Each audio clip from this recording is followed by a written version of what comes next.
Community policing is law enforcement and the community working together to solve problems. I think that's the most generic way to put it.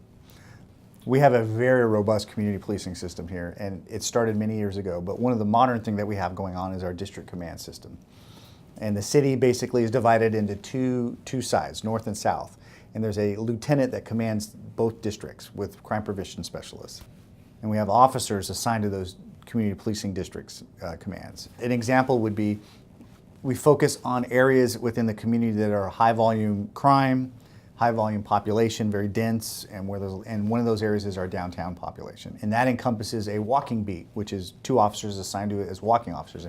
They're out of the car, they're walking around, or they're on bicycles.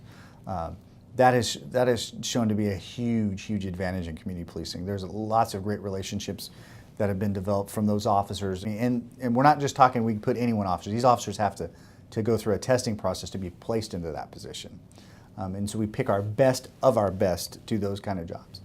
But that's one of the things that District Command does is they coordinate those efforts. We have a Tennyson Corridor project, another location, residential location off of Tennyson between Mission and Patrick or 880, Hesperian area. Very culturally diverse. Lots of businesses, lots of residential areas, and it's a thoroughfare for traffic. It's also a human trafficking location for human trafficking. So what better place to apply resources than utilizing it in that particular corridor? So we have a team of officers that are assigned to just dealing with and working in that area, developing trust with the community and doing enforcement projects. We've seen a really good response from the community. We've seen a reduction in crime, and it's been a very effective program. And those officers aren't obligated to answer calls for service. They're problem solvers, and they go and they deal with issues. And we have some really talented officers that are doing that right now. We do town hall meetings.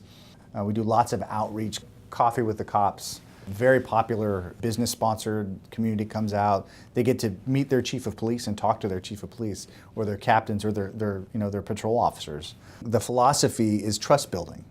If they think we're approachable, they're going to come talk to us. And if there's that trust that's been built, it helps us to solve problems. It would be great if we didn't need the police department. That would be fantastic. But the reality of it is, it's human nature, and you're always going to need the law enforcement, and we're always going to need citizens to help us. We also have made a commitment to our homeless project. We've recognized that we have a very large homeless population in the city of Hayward. The years of just shuffling them around the city doesn't solve the issue.